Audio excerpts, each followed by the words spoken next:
Kakarating lang namin dito sa Pizza Hut. Then kumpleto kami.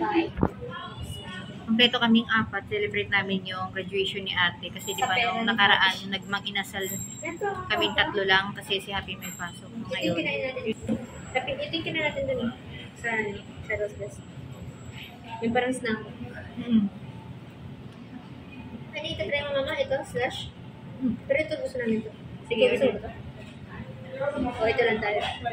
Tapos family na. Ano ba? Ito try mo ba ito? Ikaw nga, pero mo ito. Gusto mo slash? Meron blueberry. Okay, dito.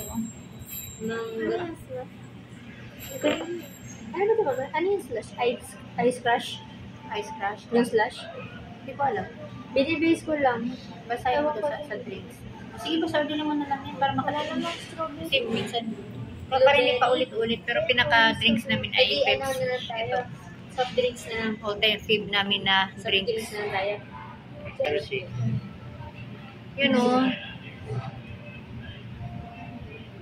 Yung buho ko na mukha kong ewan na naputput talaga ng ano. Ito. Fresh-fresh na lang tayo. Hindi ka mahilig sa cake. Ay, hindi. Ano yan? Yung sa ngayon, pasta. Masarap din. Hindi nyo madrip yung ganyan. Okay, ikaw mama. Kaya baka. Daw, bake mo. Anong pizza in Wala. Hawaiian as usual kasi si Papa. Try na. Ayun yung mag-half tayo. Hawaiian din po.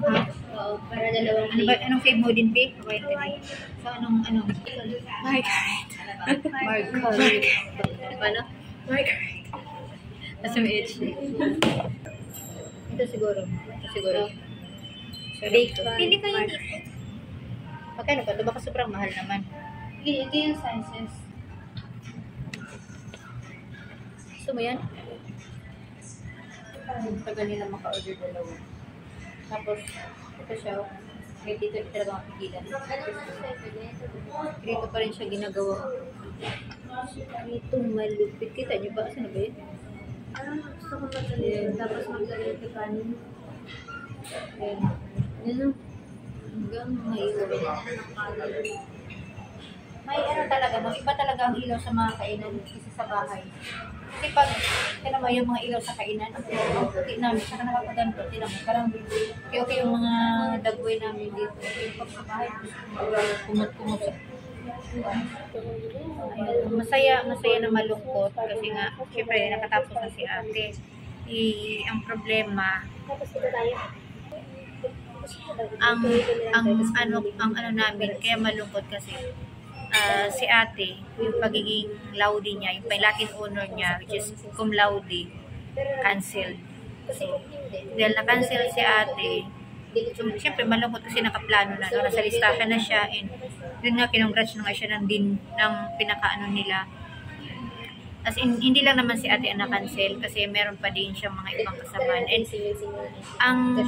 kaya siya na-cancel kasi kahit anong taas ng grade niya, yung overall na grade, kahit itotal, kahit anong taas niya, once may sa subject ka, hindi talaga siya po pwede at hindi napapad at hindi nadadala sa pakiusap. Pero ang sabi-sabi last year daw, napapakiusapan yung teacher na kung sino yung dahilan ng pagbigay yung mababang grade ng teacher na napapakiusapan. Pero ngayon, hindi talaga. Pero partly, may mali din naman si ate kasi dapat wala kang 2 point something. So, flat 2 pataas dapat ang grade ni ate. So, kahit anong taas, no, kahit mag-flat 1 pa pala yung lahat si ate, pagka may isang subject ka talaga, hihilain at hihilain ka, hindi talaga siya pwede. So, lesson learned din, no? Ito, ngayon kay Happy, yan, Happy, yan. Ngayon kay Happy, dahil mag-i-engineer to si Happy, di namin lang kung anong pagpupursige gagawin namin ito kasi kumbaga dito kami bumabawi sa kanya. So, yun, order muna sa salamin, nalaglag. So, ang mangyayari ngayon ay wala ngayon nga sabi nga ni ate kung alam ko lang yung teacher na yun pero kahit huli na no, hindi naman na dapat mag-ano pero sinabi lang ni ate na yung teacher na yung pinapasukan niya kahit 4 to 8 kasi yung oras nun siya ang teacher na pinakalit yung subject na pinakalit sabi nga natin yung iba nga niya mga kaklase umuuwi nga pero sila unti na sila titira sa room hinihintay talaga nila teacher na yun and minsan papasok minsan hindi pero pagdating naman sa exam sa quizzes hindi naman sila bumababa yung iba nga hindi nakakatin pero yung iba mas ano pa mas pasado din naman yan, pero yung pang deans talaga niya nag-grade hindi. And hindi rin natin masisisi kasi nung inilapit yun, kahit yung mga matataas ang katungkulan sa school nila ni ate, tumulong na paglapit dun sa teacher. And ang katwiran is, kung ano yung grade na binigay ko, yun na yun. So, wala nang dapat usap-usap, wala nang pakiusapan, wala na lahat. Kahit ano, wala tayong magagawa dyan. No, nakakahiya naman kung ipilit natin, na nakakahiya naman wala. So, iyak talaga. Iyak din ako nung graduation na ni ate. Kasi tuwing may tinatawag na cum laude, iyak talaga ako. Di ko talaga mapigilan kasi, alam, inisip ko, isa kami dapat sa akin sa stage na yun. Masakit sa dibdib kasi nakaka-irita siya ng flat 1, ilang flat 1, ilang mga grades sila, ilang 1.25, tapos biglang kasi sa overall ng FSM si ate, paangat na siya ng paangat. Sa overall ilang FSM yan, ilang daan sila na FSM. Ko lang kung umabot sila ng 2 to 300 student, di ko sure, pero si ate is nagka-top 6 siya. Naging ganyan yung rank niya, top 6, top overall, yun yung.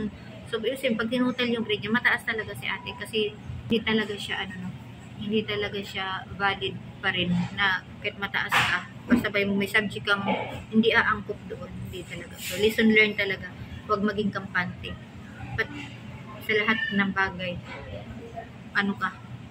alerto ka sa mga ginagawa mo, or iyak talaga ako. Pero nasa utak ko, na, sana Lord, dahil hindi mo to binigay sa anak ko, sana na lang, sa panahon na mag-take ng exam si ate is, sana hindi mo pahirapan, sana kahit paano one take na lang. Anong drinks te? Dalawa lang kasi meron, Pepsi tsaka Magmamatter yan kasi iba pa rin yun. Pero sa amin kasi, magmamatter yun kasi si ate, from kinder talaga si ate, hanggang ngayong college, consistent talaga siya. First honor, hanggang sa top, pero hindi talaga siya nawawala. And si ate naman kasi lumalaban niya ng mga minsan na nagkakaroon na lang, nag-uwi na lang yan ng award na hindi ko nalalaman. Malakas kasi ang loob nito. Sumali na pala siya sa science quiz bee. Di ko alam, nag-review pala siya yung pala yan. Oh. Yan, hindi ko pa pinupokus. Nung high school niya yan, Kim is 2K. So, dahil honor si Happy, 2K siya. So, kaya kailangan yung grades na nila dati pa, mini-maintain namin. Kasi sa kumpanya ni Edsel, yung nagbibigay na parang sa mga pag-mga estudyante.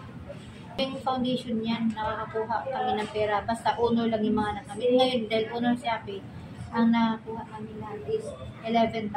Dahil 2K kay Happy. Kaya ate, di ko alam kung magkano pagbigay. Dumirarang ko sana marinig, no? Kasi ito lang yung tamang panahon na nagdaldal ako ang patun sa graduation ni ate doon sa nangyari. Pero alam ko malungkot din siya, malungkot din ako. Tapos, ibang mga teachers niya, mga ibang yung dean niya, mga ganyan sa school.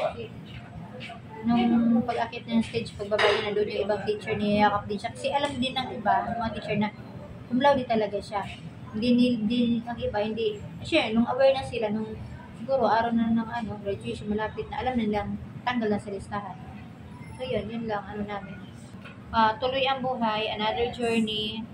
Siguro naman, ibigay na ni Jesus kung ano nararapat kay ate. Kasi, alam mo sa atin, swerte hindi talaga to pero yung swerte niya, parang laging may katumbas na iba. You know? Parang ako, kung anong i-wish ko, binibigay ng Panginoon, pero hindi naman exactly ganun. Pero nangyayari. Katulad nung senior high siya, eto, yan, lagi nga sa buhay ni ate. So, nung senior high school siya, sumali siya ng pageant sa school. Screening pa lang. Ate, screening pa lang, laglag na natin. Pero marami nagbibit sa kanya. Pero screening pa lang, laglag na siya. So, pageant yun, Miss CMIC sana yun. And then, simula noon, parang wala na siya. Kasi ako parang pangarap ko yun na makita ko yung anak ko na gano'n. Kasi sabi kasi siya, lagi ko siya sinasabi, ate, pahinog ka unti. Mga kaya sali ka uli kung may pageant sa school. Sabi, meron nga mama, may foundation day, may ganito, may intro. Sabi ko, sali ka. Sabi, mama, magaganda doon, magagaling. Tsaka may question.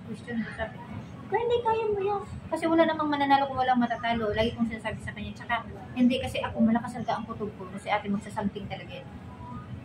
Tapos wala talaga kasi tapos sa CMIC nga, lagi siyang ganun. Tapos, nung fourth year na, sabi ko, ate, kung may pageant, salihan mo na kasi last year mo na yan. So, malakas talaga kutob ko na mananalo ka. Kasi, pag may event sa school, talaga, sinasamahan ko yan siya, mamili kami ng damit kahit suukay para yung damit baka kaiba ang makasuotan, hindi yung common. So, pag may event sa school, pinapasali ko talaga siya. Tapos, yung event nga niya one time, anong event ate? Na nag-Queen of the Night siya. So, may event sa school na lahat ng courses sa kanila. So, foundation din nga ate. Lahat ng courses sa buong sa school niya. Tapos, merong best dress, merong face of the night siya. Queen of the Night, sa section of the night.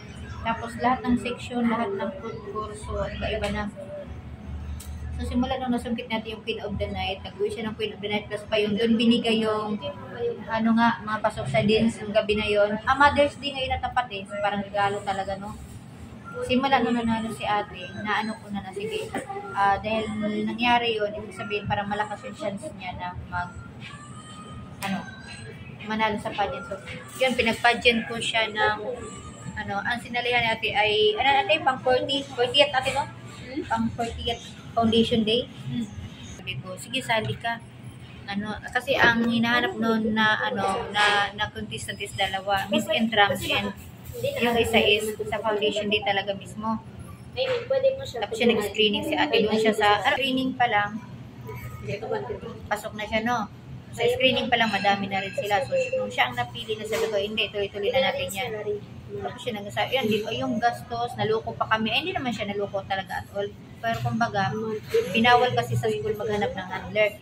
Ang una kasing sabi nung pamunuan noon, yung mga estudyante ba, yung mga pre-president, maghanap na ng handler kasi need yan para yung isang asikasuhin lang. Asikasuhan ba? Sa damit, makeup, ganyan. So, nakahanap kami ng handler. Ang handler noon ay ang handler na ay, magkano yung handler nun? 8 nga, nagtaas na siya, 8 o 7. Parang ganun. Kasi nga yung gown, nag-13 kasi nga, nung nalaman niya na ang susuotin is, syempre natural gown. Tapos pang sports attire. So, ipapatahiin niya kasi syempre handler siya. And magaling din naman kasi yung bakla. And may butik din kasi siya. Dahil yun na parang yun na talaga pinaka-business niya ba. Siya, nagmamanage rin siya.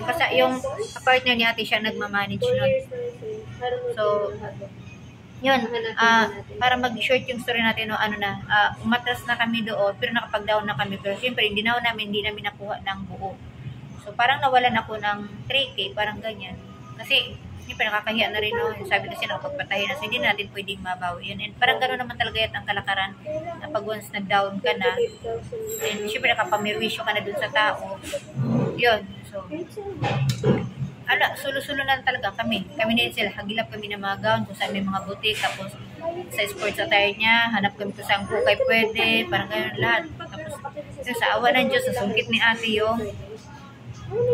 ate yung title. So, marami siyang nakuhang Miss Photogenic, Best in Theme Attire, yung anong klase yung theme attire natin ang tawag yan? Futuristic, and ano pa yung isa mo alala ko na, Miss Congeniality. So, yun, tatlo yung nasungkit niya ng mga minor awards. Tapos, and yun, naging Miss Baltic 2024 si ate. So, title holder si ate. Hakot award siya. Hintikan pa nga sana. So, yun. Ang saya lang na, sabi ko nga, kaya siguro hindi ka natuloy doon sa school na in-applyan mo kasi baka ito talaga binigay ng Panginoon. And, kaya siguro hindi ka naging sa CMIC kasi baka dito ka para ibibigay ng Panginoon. So, yun lang, no? Kahit yun yung mga journey niya ngayong college. So, bye-bye na. At kakain na muna kami mamaya. Happy. Gano'n pa rin mamaya kain. Dagdag na natin. Galor pa siya ngayon. So, ang tagal ng pagkain namin, no? Matagal siya, di ba? Yung makikita mo sa Ilang minutes daw ba, ate?